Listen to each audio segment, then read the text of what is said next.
Are we? There we go. Hi, Lila. How are you? I am great, Anna. It's good to see you again. I have Yeah, Happy New Year. a new year and happy new life circumstance with you.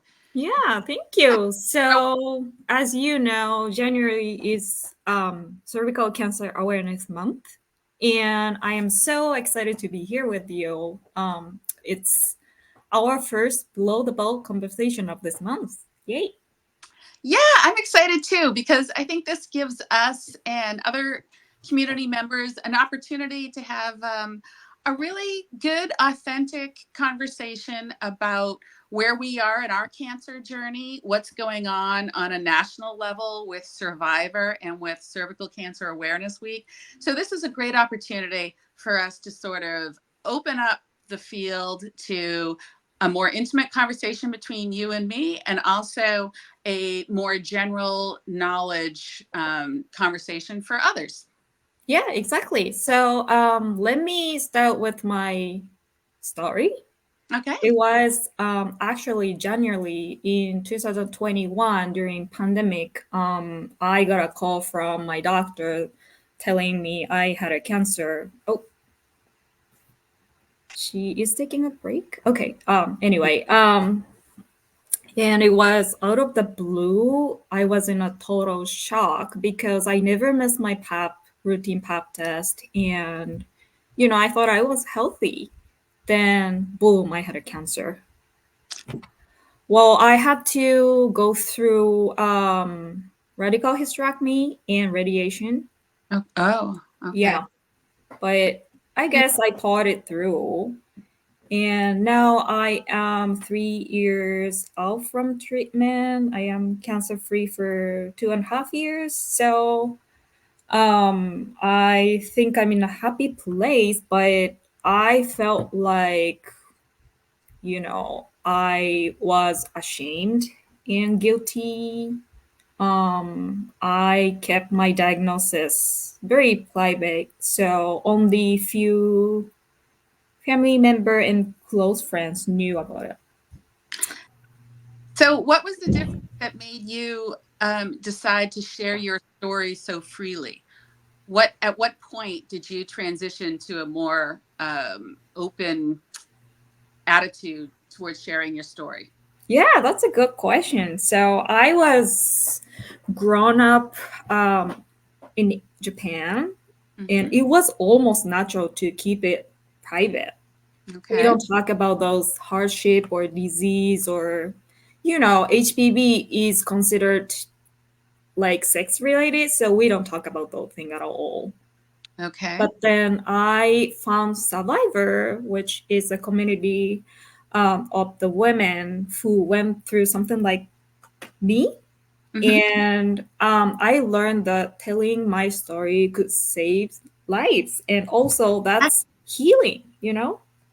Exactly. I think when there's sort of an altruistic reason to share our stories, it helps us to heal.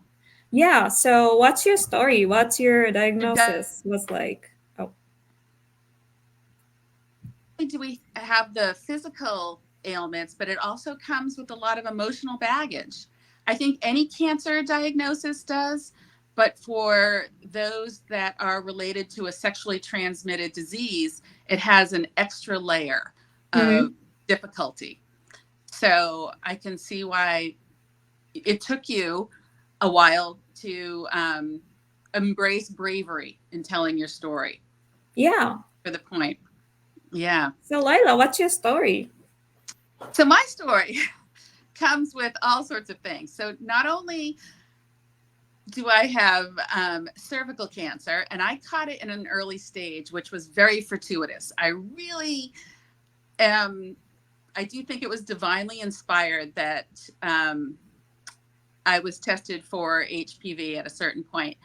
Um, I also have vulvar cancer, and just most recently, I was diagnosed with anal dysplasia. And all three of those are consequences of having HPV 16. Wow.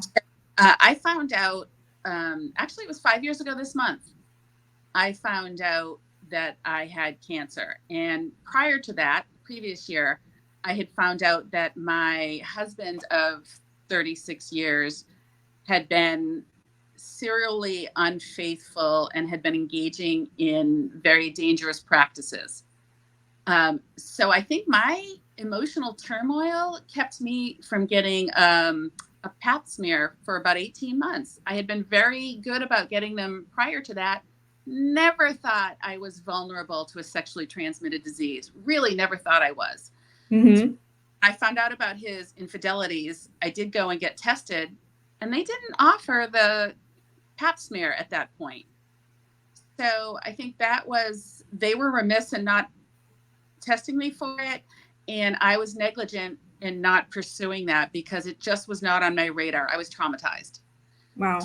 Um, since then, I tell my story very openly, not to place blame, but to share with people that the HPV vaccine can save you from something that you might not ever think is coming your way. You Mm-hmm. think that it's not necessary in your particular life circumstances. But I wish I had embraced it back in the day. I wish I had gotten my kids vaccinated. I chose not to when it came out, and that's a regret of mine. They are vaccinated now. But I think one of my big regrets was that when it came on the scene in 2006, I decided not to have my kids vaccinated. Now we know how safe it is, how effective it is, and I like to bring that forward too. Like, Yeah. we have one cancer that we can prevent. Let's do it. I know, right? Yeah. So when I was diagnosed, um, I had no idea about the vaccine. I didn't even hear about it ever. Okay. So I learned that the cervical cancer is not uncommon disease, and I was in shock because I didn't know at all. Like, why did I not know? Is that not part of Japanese healthcare then? Well, it was a little bit complicated. So there was, I mean, it was part of the routine, but then anti-vaccine movement was kind of Uh, really big. So yeah, I didn't have the chance to learn about it, I guess. And okay. I was fairly young at the point, and there was not a lot of information Mhm. that was offered to parents and also um, the teens, of course. Right. Um, so when you were diagnosed, to whom did you turn for your personal support? So even though I kept it private, I say I had really good support system.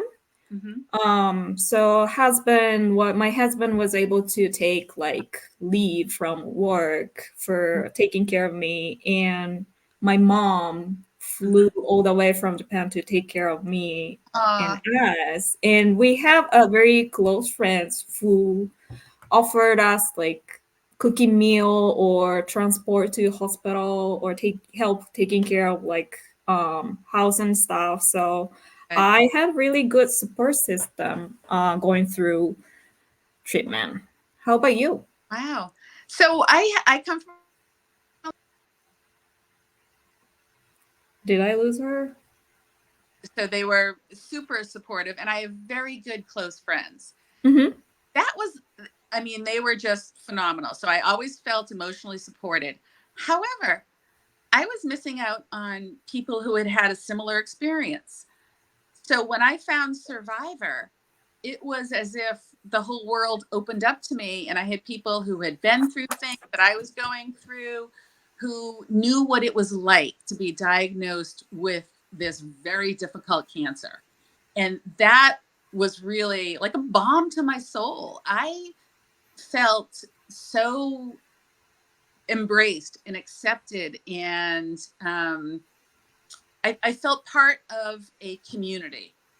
And whereas I grew up, Mm-hmm. got great support from my personal orbit, it was really nice to be among people who knew what I was talking about, and who could steer me into what they had experienced. It was the Survivor organization really fleshed out my support system.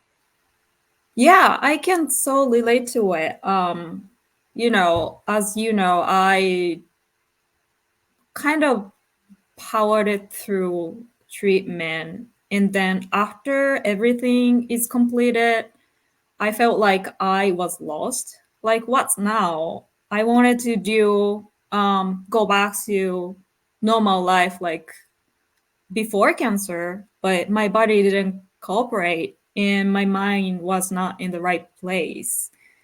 And when I found the community, the Survivor, Hmm. I felt like they saved my after cancer life. So I'm glad you brought that piece of it up, that they sort of, saved your after cancer treatment life, because I think when we talk about these cancer journeys, um, I think everybody goes at their own pace and everybody has different needs at different times during that Mm-hmm. cancer journey.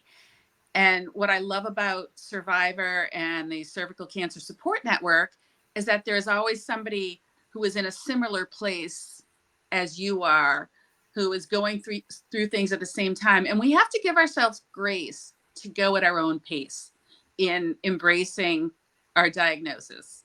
Some Yeah. people might be shocked for months. Some people might be, ridden with riddled with anxiety, and there's always somebody there who can talk you through it. Mm-hmm. Yeah. And then did I tell you that I became a new mom recently? I know. I'm so excited for you. Congratulations. Yeah, thank you. And So, that's also um, lovely. I had surrogate to carry our child, and um, Mm. it's such a blessing to be able to have this opportunity because I only had 1 month between diagnosis and surgery. I was able to preserve embryos within 1 month, and I had a lot of support from survivor community who went through the same similar journeys. Sure. And going through this pregnancy was such a challenging thing, and I am so glad that I had all the support from the community survivor. Uh, See, there are very many moments of joy that can come from this, and I think that's one of them, for you to be able to realize your dreams of having a family. And I think that nowadays the medical community is recognizing the importance of that for people who are diagnosed. And especially since you were diagnosed so young, that's a hardship that I didn't have. So I have a lot of sympathy and empathy for those who are diagnosed at a younger stage. Uh, that's hard. How is your family doing now with your diagnosis? Your husband? Um, I think we're doing great. We're in a happy place. It's still a big trauma for us, of course. but yeah, we're taking one step at a time and embrace the journey.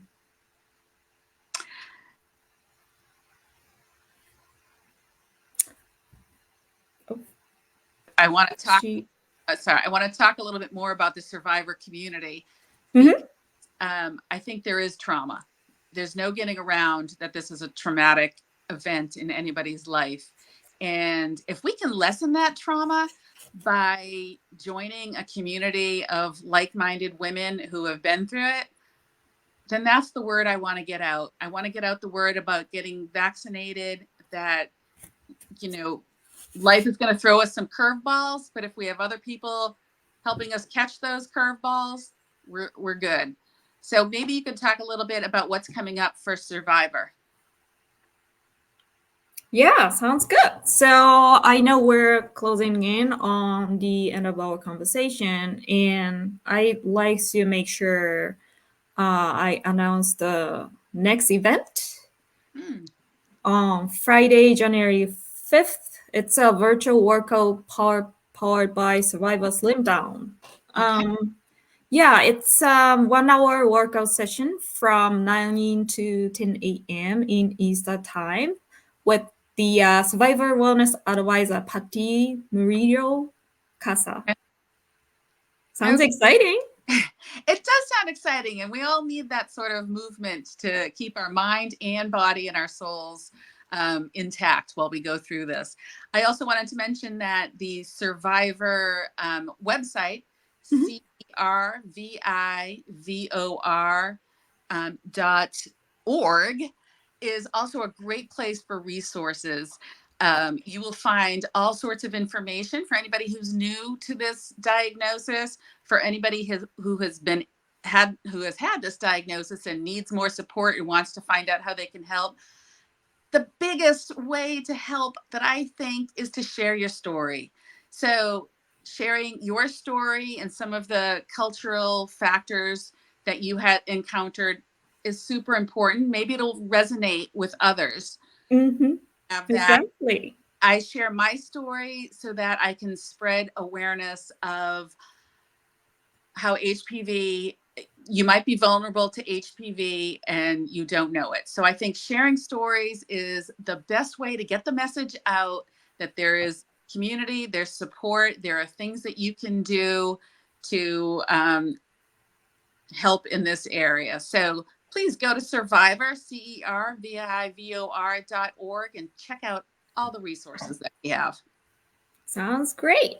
So thank you for joining us. It's a wrap. Until the next time. Thank you and enjoy your baby. Thank you.